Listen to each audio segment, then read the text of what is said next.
Ẹ káàsán ilé gbogbo ẹ̀yin olùfẹ́ mi. Olúwa ló máa wà pẹ̀lú yín. Ní òní,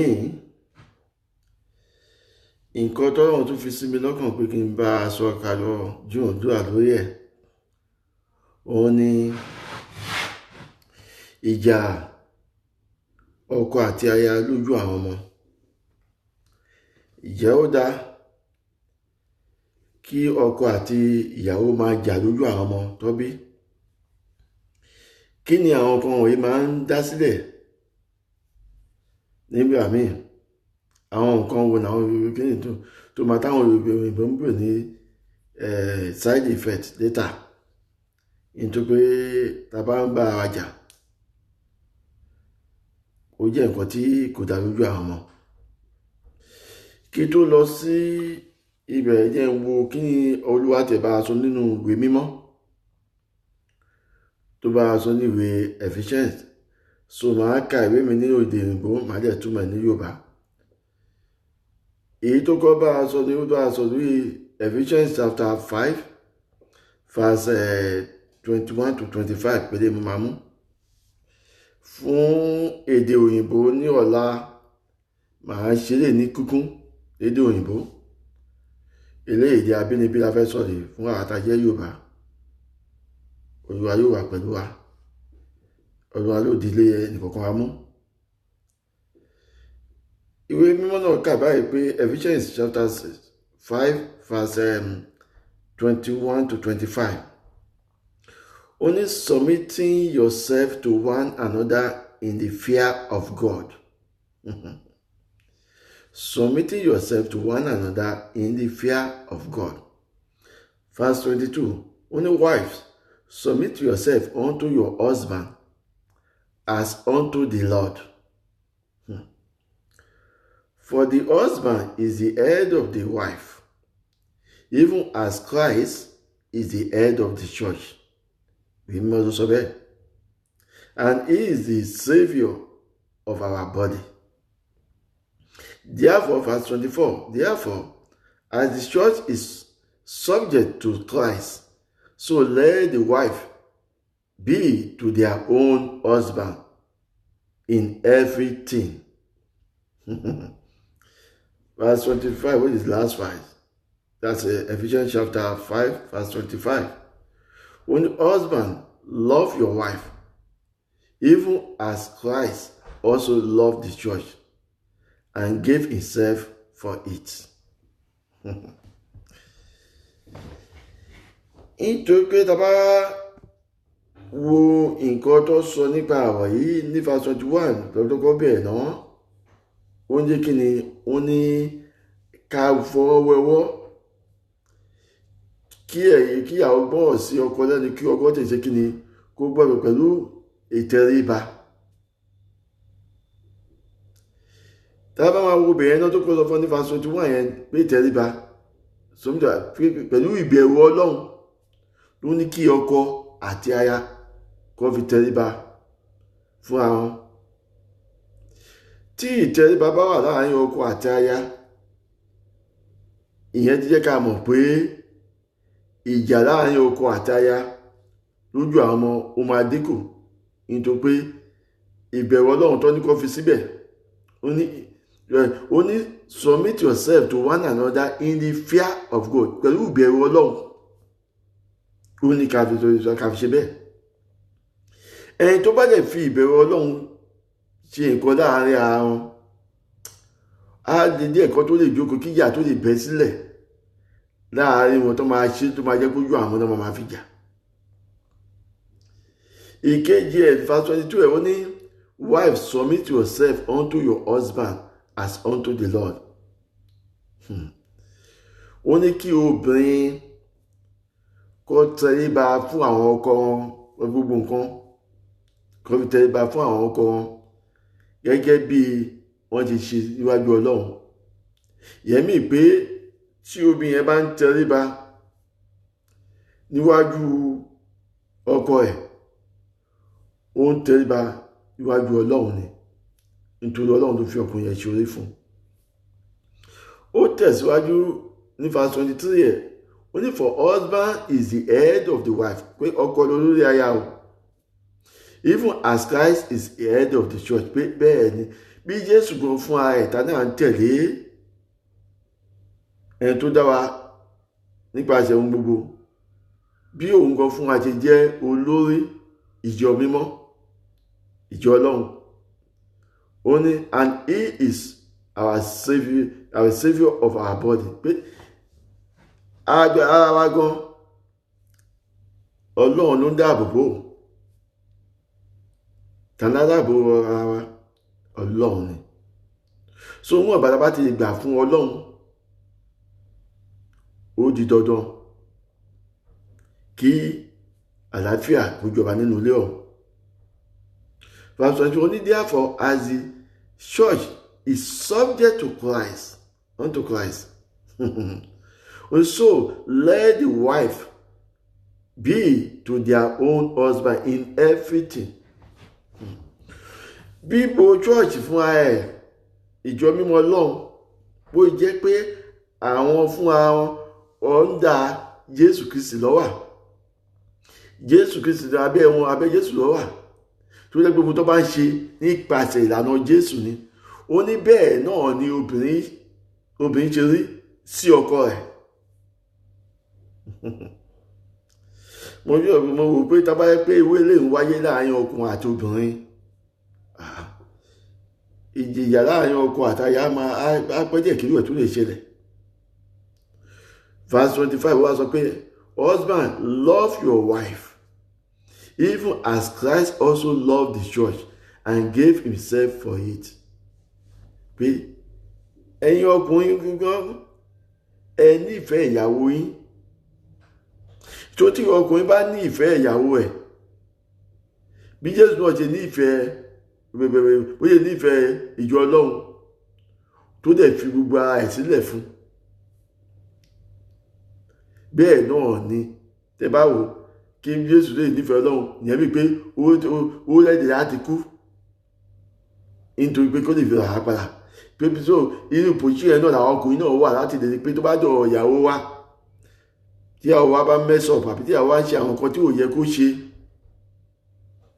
gbáà náà ṣe ń ṣe nǹkan tí ò yẹ ká ṣe nínú ìjọ Ọlọ́run pẹ̀lú ọ̀nà àlọ́gbà Ọlọ́run àtúndájì wa bẹ́ẹ̀ náà ló yẹ kí àwa ọkùnrin ṣe máa ṣe fún àwọn ìyàwó wa tá bá lè ṣe lè fún àwọn ìyàwó wa à á rí pé inú ilé wa tó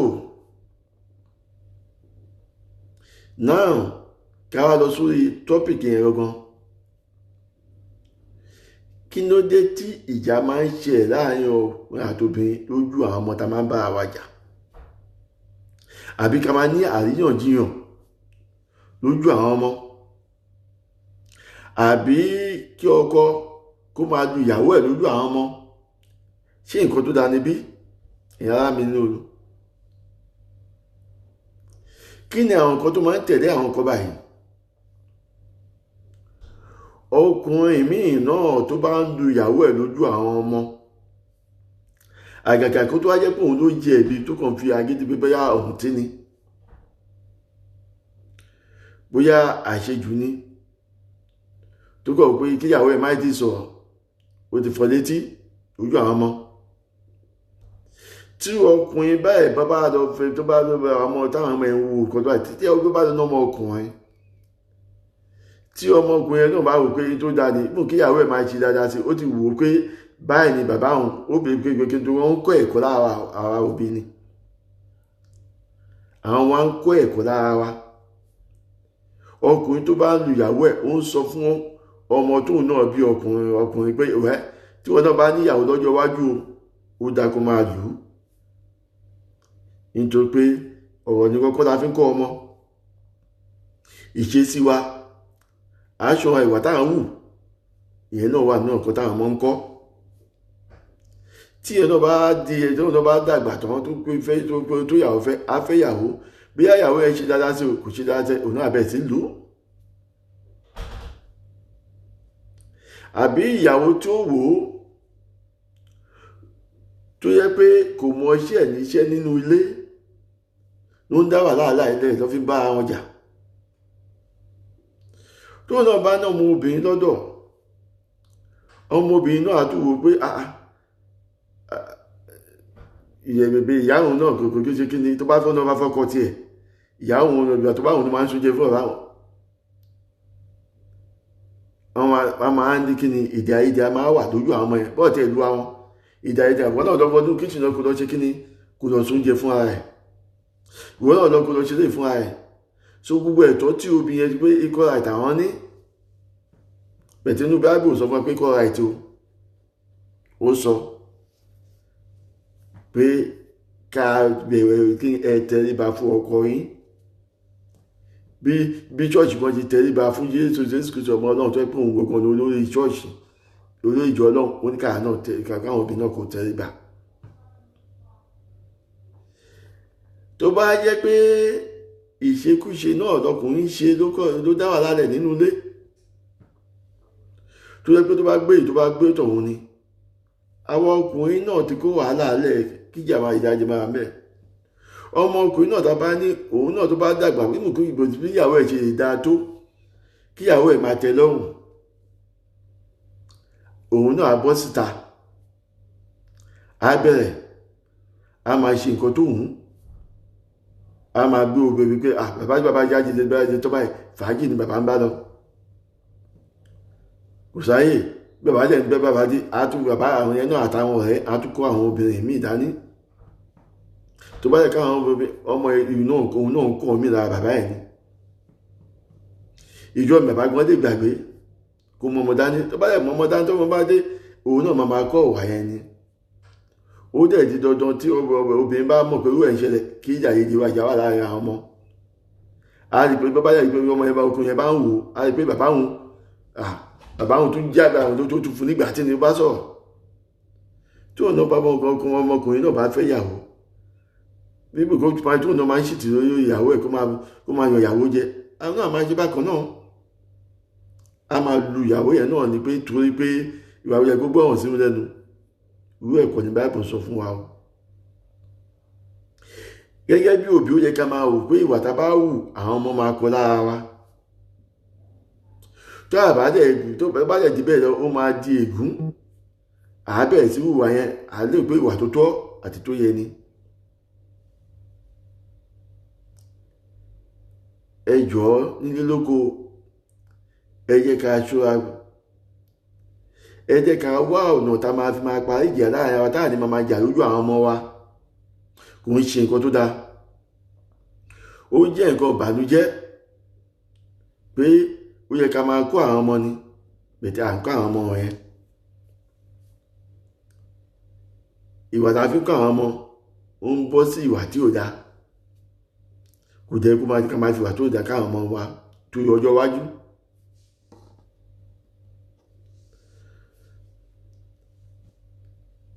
kí ọmọ àti bàbá àti ìyá bá ń jà lójú ọmọ ò ń ṣe nǹkan tó dáa. ẹ má jẹ́ ká jà lójú àwọn ọmọ wa mọ́. tá bá ní èdè àìyedè àtọkọ àti ìyàwó,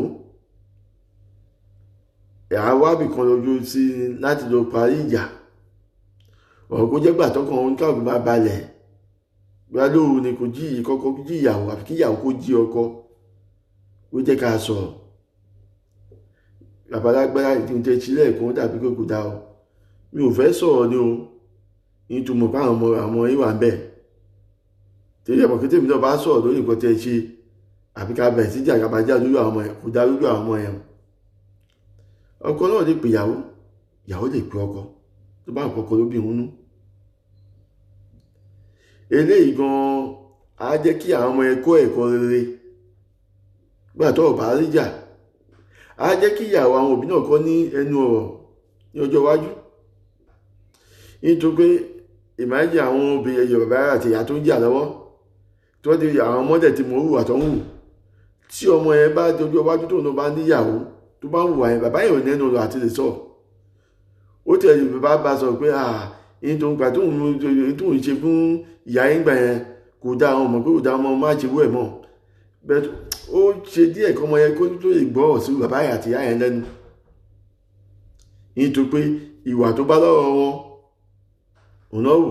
Àgàgà bá jẹ́ pé ọmọ tó jẹ̀ bá ṣáàpù ló dá àwọn ọmọ tó jẹ́ pé ó ṣàpárápá tó ti fi pé táwọn tó jẹ́ àtọ́wọ́ àti bàbá tí wọ́n máa mọ ẹ ti pé ìyá àti sẹ́yìn àbí kò pé bàbá sẹ́yìn pé bàbá ẹ ti rí pé ìgbàdà méjèèjì máa ń jẹ báyìí tí bí ìgbéyàwó àtọkọ àti ìṣẹ́bí bó ṣe rí nì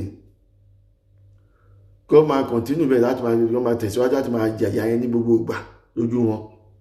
Wọ́n lè nẹ́nu ọ̀rọ̀ mọ́ lójú àwọn ọmọ yẹn.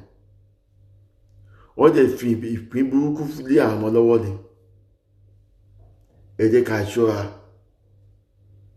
Àgàgà tó bá gbé nǹkan ìkíní àbí kejì ló ń dá àjálẹ̀ láàárín ọkọ àti ìyàwó, ẹ yẹ fún wọn.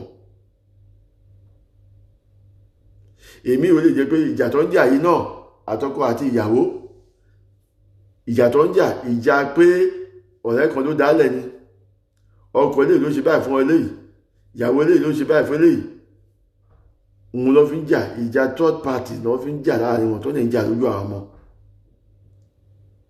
Ẹ má jà lójú àwọn ọmọ mọ́.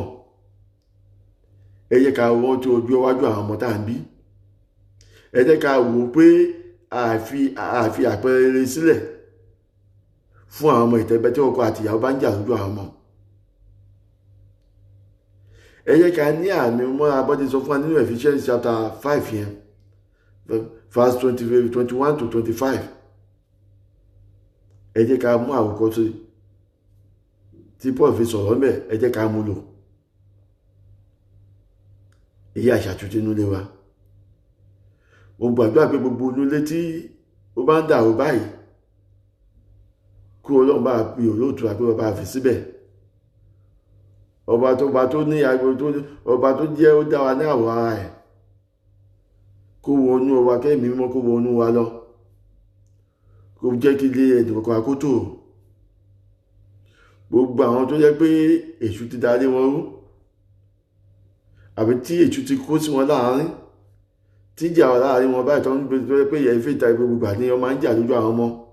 Tó ṣe burú jù nìyẹn. Kí Ọlọ́run bá túnú ilé náà ṣe. Gẹ́gẹ́ bí àpọ́sù Ọlọ́run mo pàláṣẹ mi ò dá lábàá pé gbogbo ibi tí ayé ti su ìjà ayé ti sínú ayé ẹnìkankan táwọn tó ń wò mí túnú ilé wọn dàrú pẹ̀lú àṣẹ tọ́lọ́run mi jọ́lọ́run lórí ohun gbogbo. Lórúkọ Jésù Kristi bẹ́ẹ̀ ni gbogbo ẹ̀ kó gba ìtura ní wákàtí ọ̀wọ̀ yìí. Kí ìtura kó bá dé ẹnìkankan, àlàáfíà kó bá dé ẹnìkankan o. Ẹ jẹ́ ká mú lò pé kò dáa ká máa jà lójú àwọn ọmọ. Ẹ jẹ́ ká mú lò pé ó yẹ kí àwọn ọmọ bá ṣe lè mú nǹkan mọ́ra láàárín wa.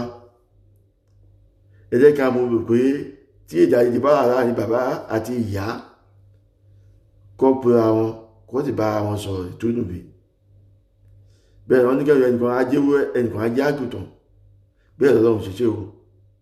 Àlàáfíà Ọlọ́run kò ní fi bora sílẹ̀. Ìyẹn sì ṣe lórúkọ Ọlọ́run bàbá Ọlọ́run ọmọ lẹ́ẹ̀mí mọ́. Mo fi sílẹ̀ sínú àlàáfíà àti ìdùnnú àti àlàáfíà àtayọ̀. Ní ọjọ́ ọ̀la màá máa bá a sọ̀rọ̀ ní orí ọkọ àti ìyàwó náà ní kíkún ní èdè òyìnbó. Ìyẹn ní good lesson tá a máa sọ lórí ẹ̀. Olúwa ló wà pẹ̀lú wa.